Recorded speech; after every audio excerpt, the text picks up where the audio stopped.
Another exam released and you failed again after all the sleepless nights, after the long hours of reading and all the efforts you put in, but then you still failed. And you keep asking yourself several questions. What could be the problem? But I put in so much effort in this exam. Why did I still fail? Do my lecturer hate me? Am I cursed? But I really feel your pain, and you still kept crying and thinking. Even at times you feel like committing suicide. But wait, I have solutions to your problem. On this video, I'll be showing you reasons why you keep failing your exam no matter the effort you put in. And that is why we have problems before the exam and we have problems during the exam. First of all, we'll be considering problems before the exam. There are several problems that might cause students to fail their exam, even no matter the efforts they put in to pass the exam. The first problem is that they start their preparation few days to exams, and most students do this a lot, and I will advise students to stop doing this because there are two things that can happen when you do this. Number one, you don't give yourself enough time to understand most of the concepts you're supposed to read. Number two, there's a very high tendency that information that you read will not be stored into the long-time memory and it will be old into the short-time memory, and there's a very high tendency that you forget the information. And number three, you'll be under pressure while you are preparing for the exam. So I will implore students to start their preparation way before their exam, because when they start that, you give yourself enough time to understand the concepts.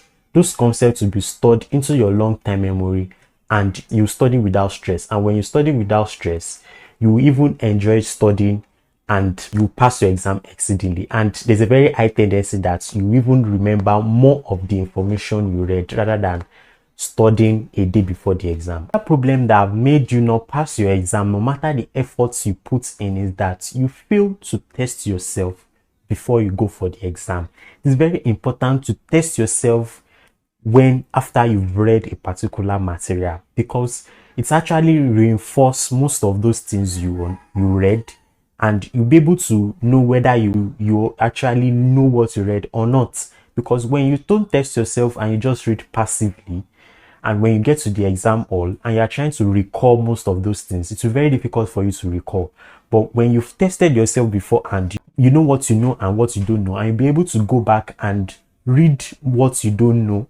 And when you test yourself again, you'll be rest assured that you actually know this thing. But when you don't test yourself and you read passively, what I mean by read passively, you only read just going through your material without testing yourself, without recalling most of those things you read. But when you don't recall and you read passively, there's a very high tendency that you will not be able to remember most of those things in the exam, or because you didn't actually test yourself whether you knew what you read or not. And another thing is that you fail to rest your brain. Always rest your brain, and always please avoid overnight reading. At times people might think, oh, you have to read overnight. If you need to read overnight, make sure you've rested in the afternoon very well before you do overnight reading. But if you are busy all through the day and you feel you want to do overnight reading, you are actually putting yourself into a very great danger, because you actually end up still sleeping while you are studying, and you won't be very productive. So another thing that will not make you rest your brain is that when you hold your preparation few days to your exam and you are under pressure, most of the time students tend to do overnight reading and they tend to take caffeine and other things that will keep them awake. And most of the time when they get to the exam hall, they tend to forget most of these things they read. So prepare for your exam way before the exam in order to reduce stress, and you actually put your brain to rest the more. And when you sleep, these informations will be consolidated in your memory and you'll be able to remember more. But when you don't sleep, when you start preparing for your exam few hours or days to your exam and you don't sleep and you take caffeine to keep yourself awake, you're actually putting your brain to work a lot. And there's a very high tendency that when you get to the exam hall, you will not remember most of these things that you read again. So try to put your brain to rest. And when you put your brain to rest, it will actually work well for you when you want to recall majority of this information. Now, these are the problems that you can encounter during the exam and will not allow you to pass your exam no matter the efforts you put in. First problem is that you fail to follow relevant instructions, and instruction can make you fail pass your exam no matter how much you've studied. If you do not follow instructions, you failed already. So instructions are always written at the top of every exam paper, and it's very important to take to them.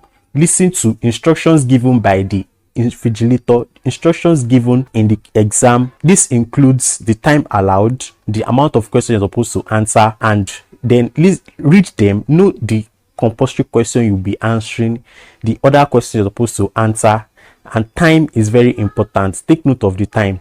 Another problem is you fail to manage your time. Now, you know the amount of questions you're supposed to answer. Try as much as possible to be very fast in answering your questions and go straight to the point while you are answering, and it will help you manage your time well. And another thing that students fail to do is to take relevant decisions. It is very important to take relevant decisions out of the questions you're supposed to answer and the time allowed. Know the compulsory ones, and the other ones that are supposed to answer. Know your strengths and your weaknesses, and of course you should go for your strengths, the ones that you think you can answer very well, easily, and definitely it will earn you more marks, rather than going for a question that you know but you might not still give enough information or write more about that question.